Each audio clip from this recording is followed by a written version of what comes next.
welcome everyone to our Sunday gathering this afternoon.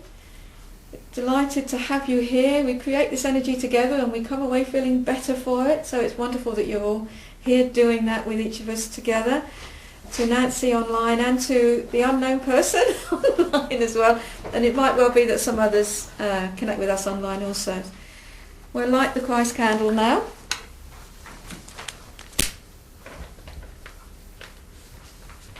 And take the moment and the light from the candle to help us focus inward and to know that that light represents our light, the spiritual light that we are, the Christ light that we are. And knowing that as we come together this afternoon, it's a time of rediscovering, reconnecting with that light that shines in us, the light that is eternal. So we take a moment simply to give thanks for this light.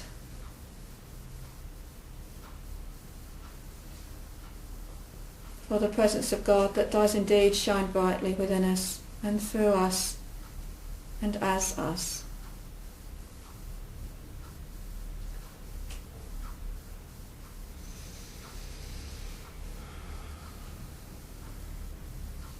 And so recognizing this light that shines within and around us, let us read our opening invocation together that's in the programme. I am now in the presence of pure being, immersed in the Holy Spirit of life, love and wisdom. I acknowledge thy presence and thy power, O blessed Spirit. In thy divine wisdom, now erase my mortal limitations, and from thy pure substance of love, bring into manifestation my world according to thy perfect law. And that's exactly what we are doing together this afternoon. So we're delighted now to welcome Ken, who's going to take us through the next part. Yes, you may wonder how that ties in, but it does, and I'll show you in a moment. There's a little booklet here, anyone who's online there, little readings that is issued every few weeks by Unity, and it has a word or an idea that we can use as a focal point for a sort of meditation each day. And today the thought is world peace, and there's a little slogan saying, I am doing my part for world peace. And it goes on, over and over we are told that world peace begins with peace in our hearts. That's very good news. It means I can contribute to world peace every day. I don't have to be a diplomat or high-ranking government official in order to play a role in moving the world towards peace. I only have to remember to choose peace in every situation. Peace is far more than refraining from physical violence. Peace is kinder thoughts and deeds. Peace is giving the benefit of the doubt. Peace is honesty and trust. Peace is even simple courtesy. Each time I see the face of God in another human being and treat that person accordingly, I do contribute to world peace. Paul's letter to this little group called the Colossians, chapter 3, verse 15, says, And let the peace of Christ rule in your hearts, to which indeed you were called in the one body, and be thankful. In a few moments we're going to join in a little meditation, but this needs unpacking first, and there are no musts or oughts, but there's a very different way of looking at this than the common way that many people have.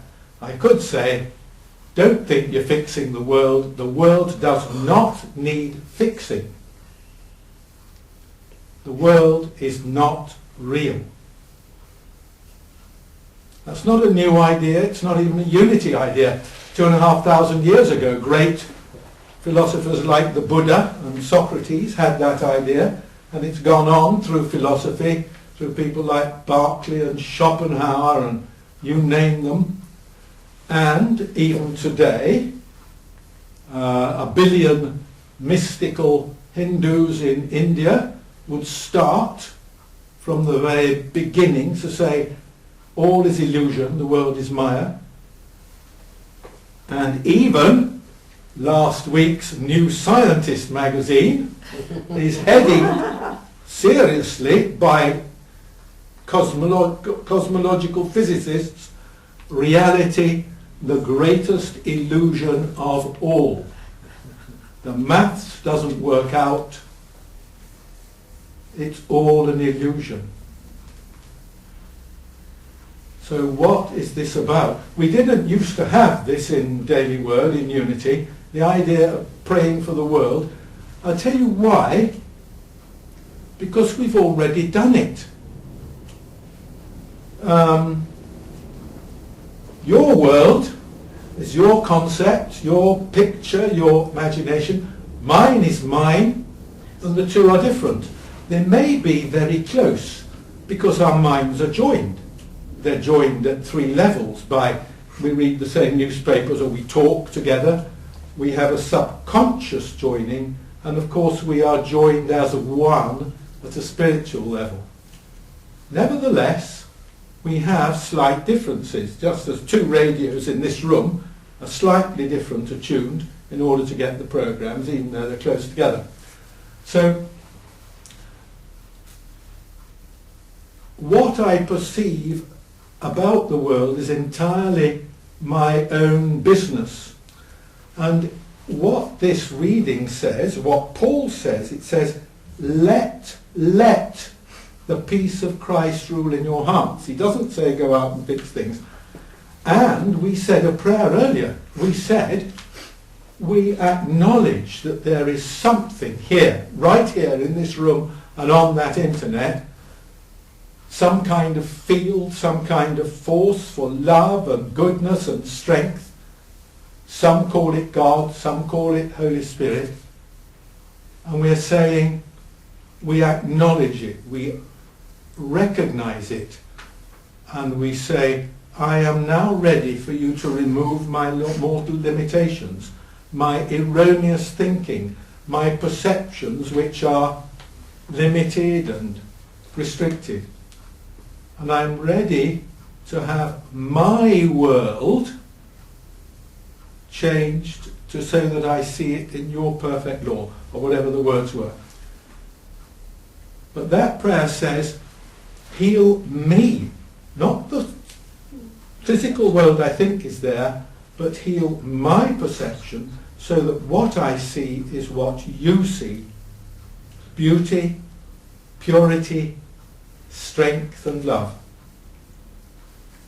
So let's do it. Let's take a few moments just to settle in this chair, to take a deep breath, to close our eyes.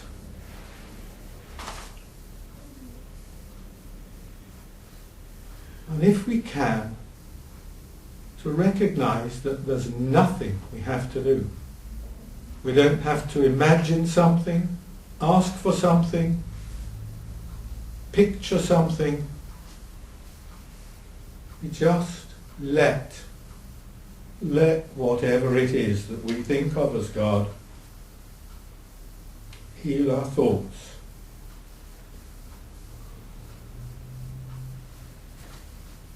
And we breathe. And we watch our breath come and go. Perhaps we allow the idea of a light around us to enter into the picture. But otherwise, we forget the world and what it should be because we don't know.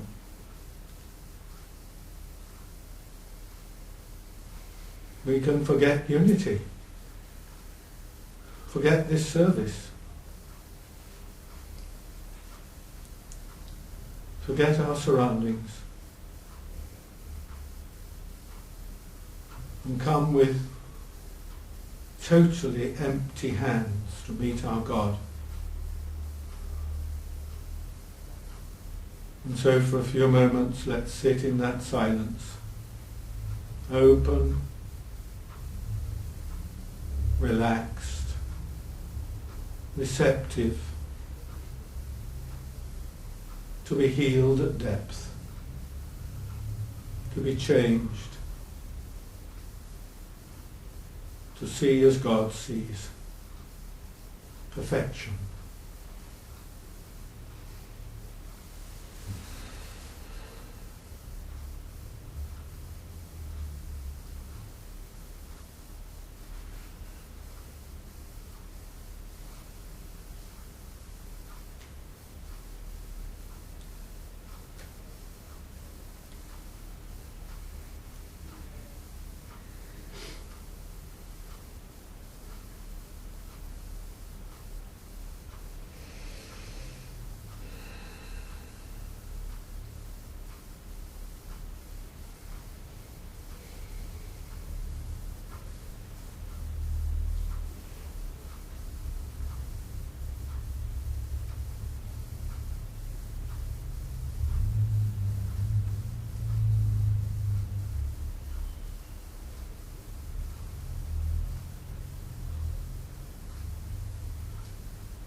And breathe.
You are so loved.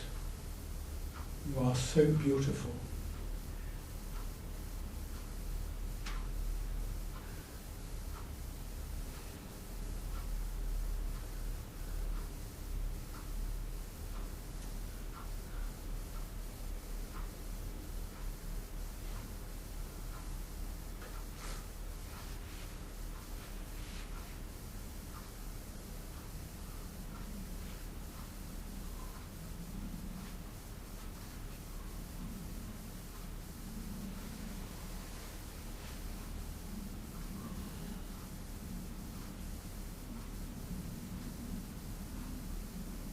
And as we become aware of our breathing, our being, our togetherness, we allow ourselves gratitude. Thank you, beloved child of God. Thank God that all is as it should be. And we are growing to greater and greater perfection. And we can open our eyes, wriggle our fingers and toes, wave. With a smile. I wonder if they know No, we usually do that. there's all these people Get it here over they with. can't see. Yes, so thank you, Ken. That was perfect. Really like that. So, yes, welcome back. I go into quiet time. I don't want to do anything else. It's like, oh, let's just stay quiet. But we won't, because we have Nancy, who is going to be presenting to us. This is a bit of an experiment we're trying. Gregory did it once before, a few years ago, and we thought we'd try it again. A slightly different format. So I'm delighted to welcome Nancy. Nancy actually did this talk for Tom Thorpe as part of her teacher training. Oh, really? And I heard it and thought, well, I think this would be a good one to share for everybody else to hear, not just Tom Thorpe and myself. So I invited Nancy to share. So she is going to take over in a minute, and she is going to use the computer to share her screen and lead us through her talk. So Nancy, I'm going to hand it over to you. Okay, thank you, Kimmery. So hello, everybody, all in Maidenhead and all online. I hope you can hear me. Is the sound all right? Yes, great. Okay. As Kimmery mentioned, this is a talk that I gave for my communications class. I'll be speaking and I'll be doing something called sharing my screen. I have some slides that I'd like to share. I hope that won't be too disruptive or too distracting for you, so please bear with me as I do that. So I'd like to say good afternoon to everyone and welcome to A Tale of Three Peters.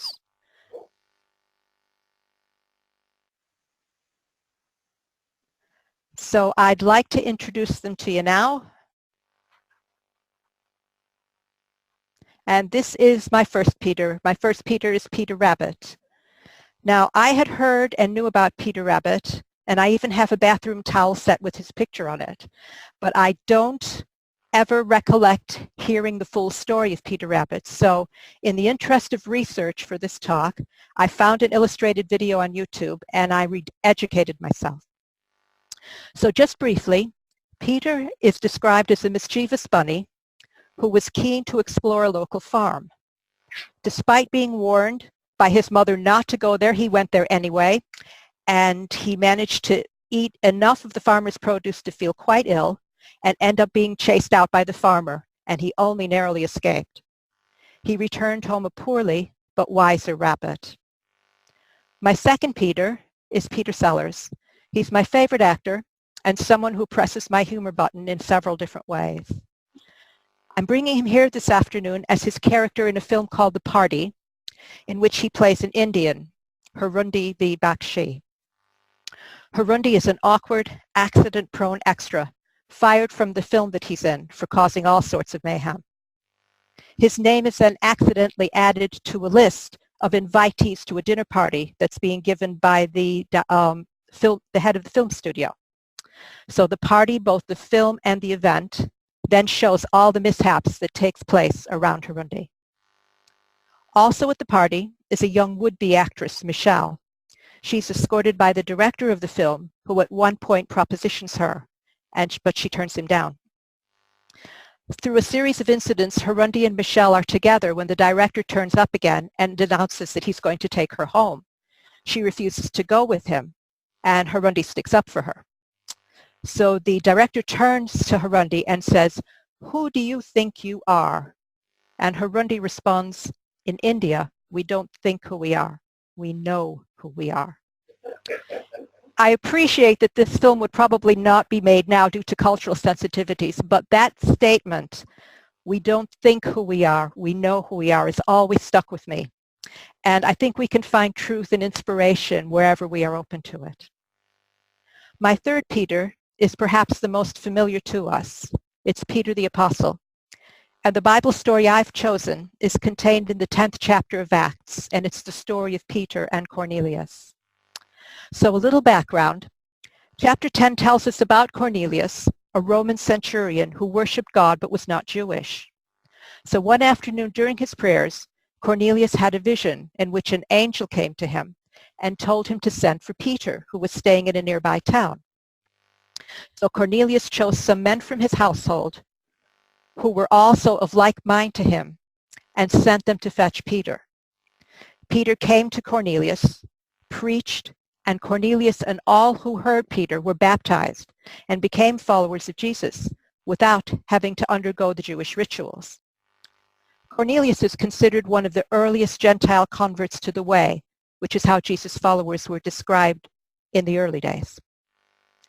The verses that stood out to me in this chapter are the ones that explain how and why Peter accepted Cornelius' invitation. So I'd like to share those with you now. The next day, while they were on their journey, drawing near to the city, Peter went up upon the housetop to pray about noontime. And he became hungry and wanted to eat. But while they were preparing food for him, he fell into a trance. And he saw the heaven open, and something fastened at the four corners, resembling a large linen cloth, was let down from heaven to the earth. And there were in it all kinds of four-footed beasts, and creeping things of the earth, and birds of the air. And there came a voice to him, saying, Peter, rise, kill and eat. But Peter said, Far be it, my Lord, for I have never eaten anything which was unclean and defiled. And again the voice came to him a second time, What God has cleansed, you should not call unclean. This happened a third time. Then the cloth was lifted up to the heaven. While Peter meditated about the vision, the Spirit said to him, Behold, 3 men seek you. Arise, go down and go with them, without doubt in your mind, for I have sent them. So there are 2 spiritual principles that these 3 illustrations highlight for me. Those principles are faith and release. Faith and release are 2 of what we in Unity call the 12 powers. The 12 powers are spiritual tools that we can use to connect to us to our Christ within. Although others before him have written about them, we in Unity are indebted to Charles Fillmore for having studied them in depth and sharing his thoughts with us in his writings. We are then able to bring our current understanding to them and allow them to unfold in us. In Hebrews 11:1, we have an oft-quoted definition of faith. Now faith is the assurance of things hoped for, the conviction of things not seen. This is a good definition, but shall we broaden it out a little bit? I enjoy looking at different translations of the Bible and discovering how verses we are familiar with can be translated in a different way. Often this can open up a door to some deeper understandings. There's a wonderful website I use, BibleGateway.com, where there are dozens of different English translations, as well as many in other languages. So I popped this verse into the search engine, Hebrews 11:1, and the translation that grabbed my attention comes from the Living Bible. What is faith? It is the certainty that what we hope for is waiting for us, even though we cannot see it up ahead.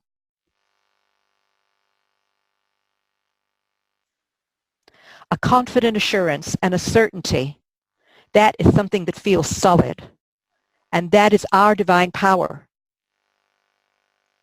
Our aspect, this ability that is called faith. In the book, How to Use Your 12 Gifts from God by William Warch, he states that we do not have faith, we are faith.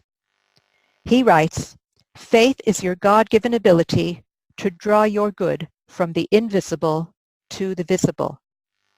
Sounds like magic, doesn't it? From the invisible to the visible? But no, it is in fact the outpicturing of the law of mind action. It is reliable, part of our divine nature. And we play our part by using our mind to hold the thoughts and speak the words that we want to see manifest in our lives. We are then bringing the invisible to the visible. According to Charles Fillmore, there are 2 kinds of faith, blind faith and understanding faith. He describes blind faith as an instinctive trust in a power higher than ourselves. Understanding faith is described as faith that functions from principle. William Warch makes a similar distinction, but his is between belief and faith, which are often used interchangeably. For him, faith relates only to God and good, and belief can cover anything, as he writes, sickness or health, wealth or poverty, intelligence or ignorance. He states that belief is the activator of faith. To quote, faith without belief lies dormant. Belief without faith in God can draw anything to you, good or bad. So let's return to our three Peters and see where faith expresses itself. For Peter Rabbit, his faith is that his own curiosity would keep him safe from the farmer. And it did, only just. But it could be argued that his faith was based less on principle and more on the payoff of nibbling on the farmer's crops. For Peter Seller's character of Hurundi, his faith expresses as the solid knowledge of who he was in that moment. He might be awkward and clumsy in many social situations, but in this instance of defending Michelle from unwanted advances, he could stand in the confident assurance that the action he was taking was right. Before we look at Peter the Apostle, I'd like to turn our attention to Cornelius. He is a very important part of the story. In the Metaphysical Bible Dictionary, Cornelius' name is said to mean unyielding. As a Roman centurion, he needed to be, leading his men to wherever he was ordered to go and returning home victorious. But he was also described in Acts as righteous and God-fearing. And it was this that caused him to have his vision to send for Peter. And Cornelius' faith could be said to be unyielding, in that without question, he arranged for some of his men to make the trip and go and fetch Peter. And Peter, of course, is faith personified for us. Peter's faith is as solid as a rock, although it wasn't always expressed as such. But Jesus recognized his spiritual growth from the fisherman named Simon that he called to be a disciple, to the rock that he renamed Peter. Peter's faith became so strong that he traveled and preached about Jesus. And he was so in tune with principle that he was able to have visions and trust the truth of those visions. And therefore, Peter was able to accept Cornelius' invitation and travel to his home, despite the fact that it was unlawful for a Jew to associate with a stranger who was not of his tribe. And that's from Acts chapter 10, verse 28. Peter's faith gave him the foundation to live that way. And faith is also our foundation. It gets us out of bed each morning, eager to greet a new day. Until I started preparing for this talk, I never thought of faith and release as being particularly closely connected. Of course, all 12 powers work in tandem, and we can focus on one at a time to increase its expressiveness in our life if we feel so inclined. But the others are there in the background, having an effect on us. They are part of our spiritual DNA. Release can also be referred to as elimination or letting go. For Charles Fillmore, in The Revealing Word, he used the term renunciation, which he defines this way: a letting go of old thoughts in order that new thoughts may find a place in consciousness.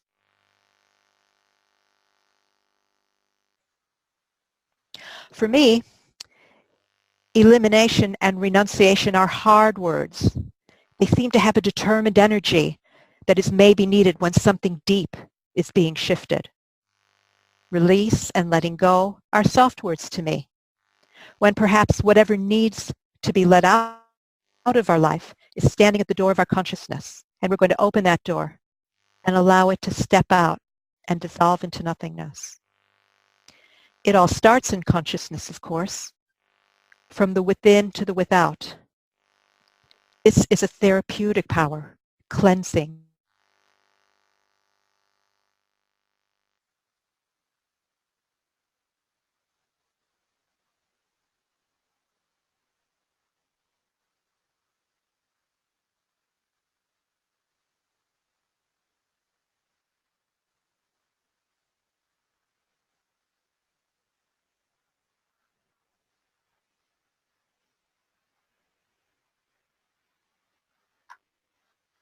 Thoughts, feelings, and beliefs that no longer serve us, we begin to build our more authentic expression of our Christ nature.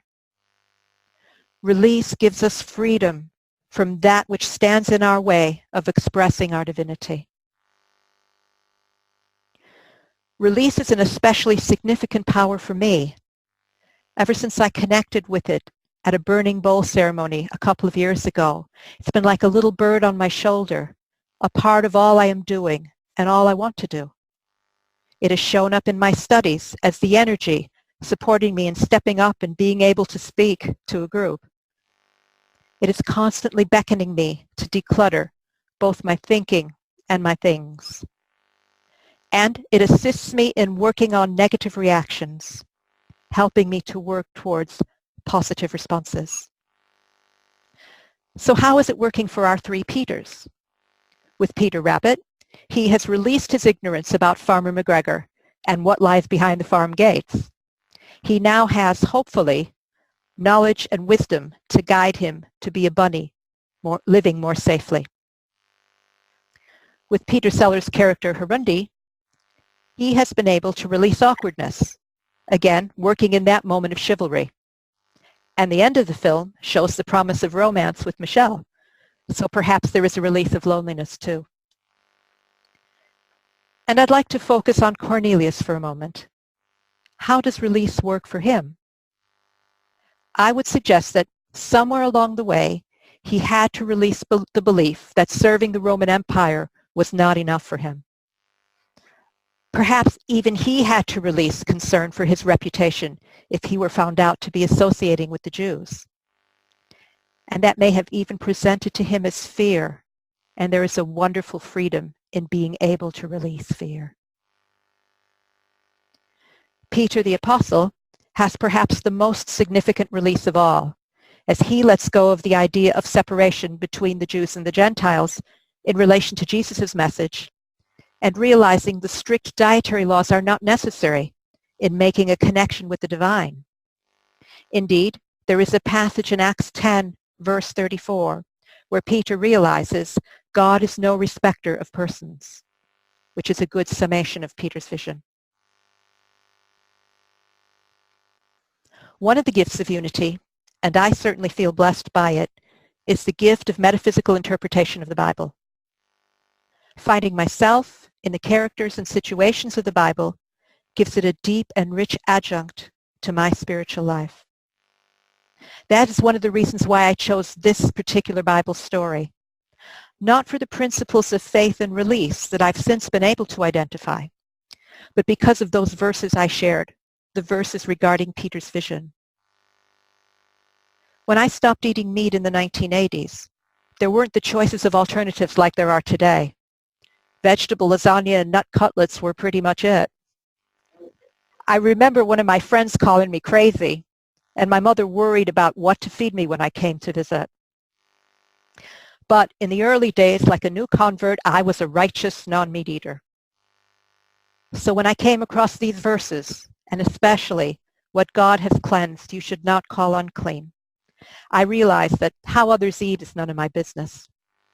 My only job is to set the example, find the common ground, and bless others. And of course, as we have seen, the message goes so much deeper beyond food. For Peter, it was about accepting all who desire a connection with the divine by knowing about Jesus. So I would invite you to look inside and see where you might have an inner Peter, a place where the rules or rituals have become more important than the power of faith. Or maybe there is an inner Cornelius, making a change from looking to the material to looking more towards the spiritual and what you can release in that process. Faith and release can work together. William Warch explains it this way. Everything that is in existence has been brought forth through the affirmative power of faith or belief. It is drawn into existence from invisible spiritual energy. Renunciation does just the opposite. It takes it from existence back to harmless creative energy. I find such liberation in those words, and I hope you will too.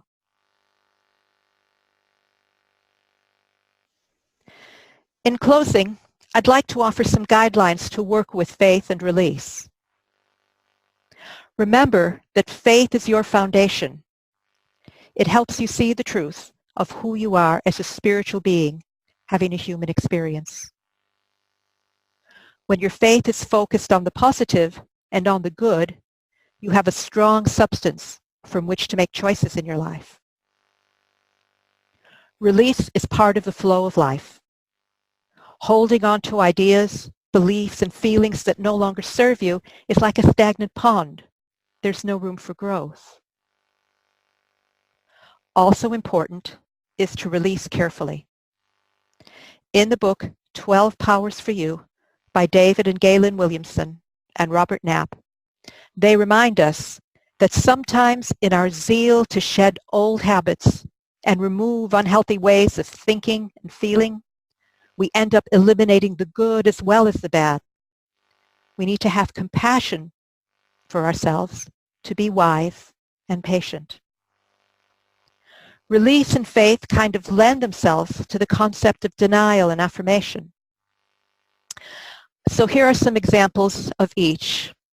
Now, the examples are actually written in the program, and so what I'd like to do is just have them. I'd like to say them, and then I'll invite you to repeat them after me. I think when we do that, we'll have some energy and power in that if we just read them. So for faith, the denial is, I give no power to weakness, helplessness, and despair. So if we could say that together.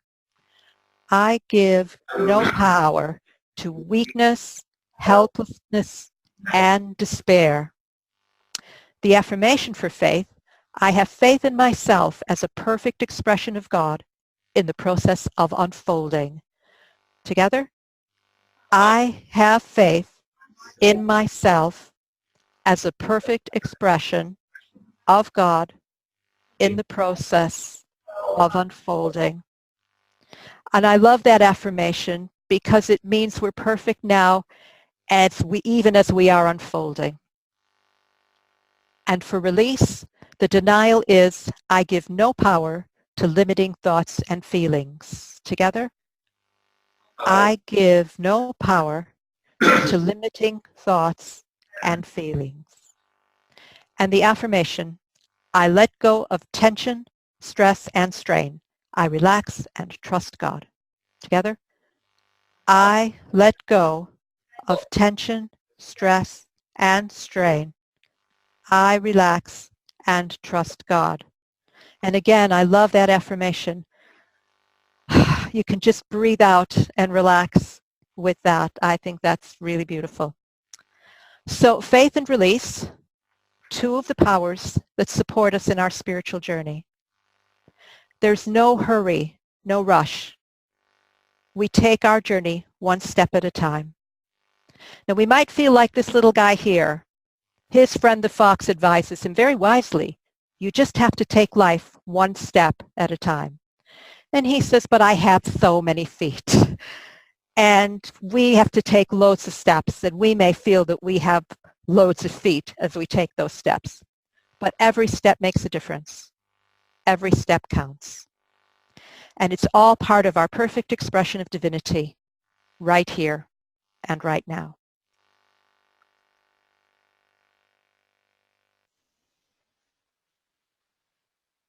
So I'd like to thank you all for your attention.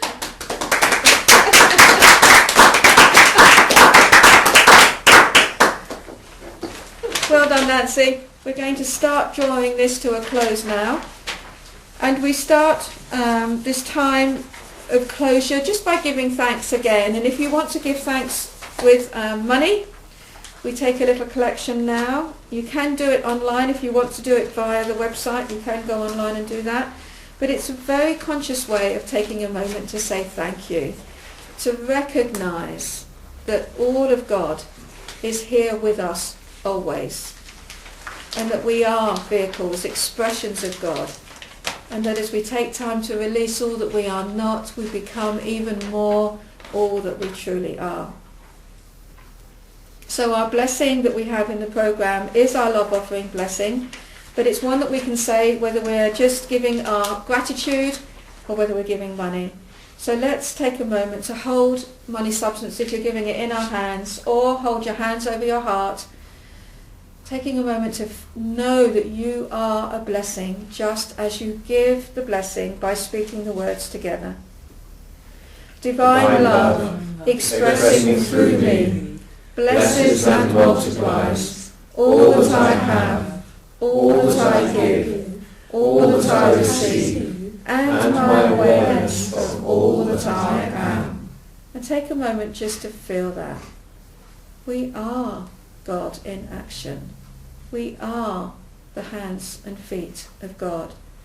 And these words we speak are words of faith. So let's take a moment just to give thanks again for all of you present, for the money substance that's been shared, for your love and your energy and your joy, and Nancy for your words of wisdom. We bless you and give thanks for you today.